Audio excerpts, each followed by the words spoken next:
नमस्कार दोस्तों। Donald Trump ने पूरी तरीके से डिसाइड कर लिया है कि ये इंडिया और यूएस के रिलेशंस को बिल्कुल ही ख़त्म करके मानेंगे।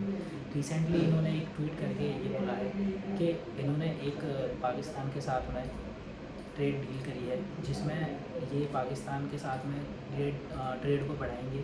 और उसके अलावा एक मेजर डेवलपमेंट इन्होंने ये बताई है कि यूएसए की कुछ कंपनी पाकिस्तान में ऑयल एक्सप्लोरेशन के लिए जाएंगी और वहाँ पे जो पाकिस्तान के ऑयल रिजर्व्स हैं उनको एक्सप्लोर करके वहाँ से ऑयल निकालने में मदद करेगी। और हो सकता है कि ये ऑयल पाकिस्तान होने वाले समय में इंडिया को भी बेचे। तो ये डोनाल्ड ट्रंप की लाइन्स हैं। क्लियरली इन्होंने इंडिया को टारगेट करते हुए बोला है। और मैं आप सभी को बता दूं, पाकिस्तान में अभी कोई डिस्कवरी नहीं हुई है ऑयल की, ना ही कोई ऑयल मिला है अभी तक। ये सारी बातें एक ही चीज़ को पॉइंट आउट करके बोली जा रही है, क्योंकि रिसेंटली आप सभी को पता हुआ इंडिया में पार्लियामेंट का जो मानसून सत्र चल रहा है उसमें कांग्रेस या फिर अपोजिशन के द्वारा इंडिया से काफ़ी सारे क्वेश्चंस पूछे जा रहे थे कि डोनाल्ड ट्रंप ने 28 बार 29 बार इंडिया को टारगेट करते हुए ये बोला है कि मैंने इंडिया पाकिस्तान की वॉर रुकवा दी, इंडिया पाकिस्तान की वॉर रुकवा दी।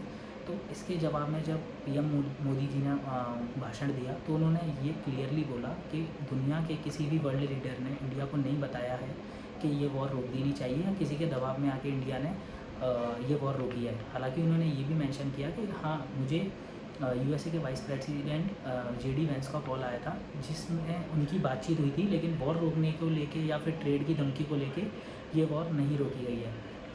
अब इंडिया ने तो अपना पॉइंट क्लियर कर दिया, बट ये सारी चीज़ों की वजह से डोनाल्ड ट्रंप का जो घमंड है वो एकदम से चकनाचूर हो गया है। तो वो अपना ईगो सेटिस्फाई करने के लिए इंडिया को पनिश कर रहे हैं। मैं आप सभी को बता दूं, डोनाल्ड ट्रंप एक घमंडी किस्म के इंसान हैं। अगर इंडिया चाहता तो डोनाल्ड ट्रंप को ईज़िली खुश कर सकता था, जैसे कि बाकी देशों ने किया, पाकिस्तान ने किया। इंडिया चाहता तो ईज़िली ये बोल सकता था कि हाँ, डोनाल्ड ट्रंप ने इसमें इंटरफेयर किया तभी ये वॉर रुकी थी, या फिर इंडिया ये बोल सकता था इसके लिए इंडिया को डोनाल्ड ट्रंप को नोबेल पीस प्राइज़ मिलना चाहिए। बट इंडिया ने बिल्कुल ही इन चीज़ों में एग्री नहीं किया और कम्प्लीटली डोनाल्ड ट्रंप के जो क्लेम थे उनको डिक्लाइन करते हुए बोल दिया है कि डोनाल्ड ट्रंप का कोई भी इसमें इंटरफेरेंस नहीं था वॉर को रुकवाने में। तो ये सारी ईगो की वजह से डोनाल्ड ट्रंप आज इंडिया को पनिश करने जा रहे हैं। और मुझे नहीं पता ये कब तक चलेगा। डोनाल्ड ट्रंप इंडिया के साथ जो रिलेशंस इतने मुश्किल समय में बिल्ड होते हुए हमें देखे थे।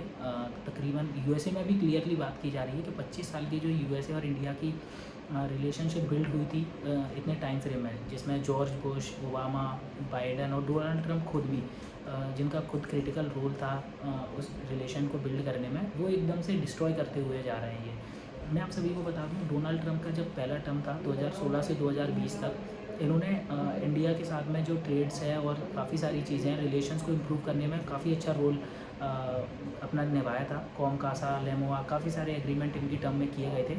अब मुझे समझ नहीं आ रहा है इनकी सेकंड टर्म में इनको क्या हो गया है, ये इंडिया के अगेंस्ट में इतना कैसे हो गए हैं, या फिर इनकी फॉरेन पॉलिसीज़ या फिर जो इनके एक्सपर्ट हैं वो क्या इनसे बातें कर रहे हैं।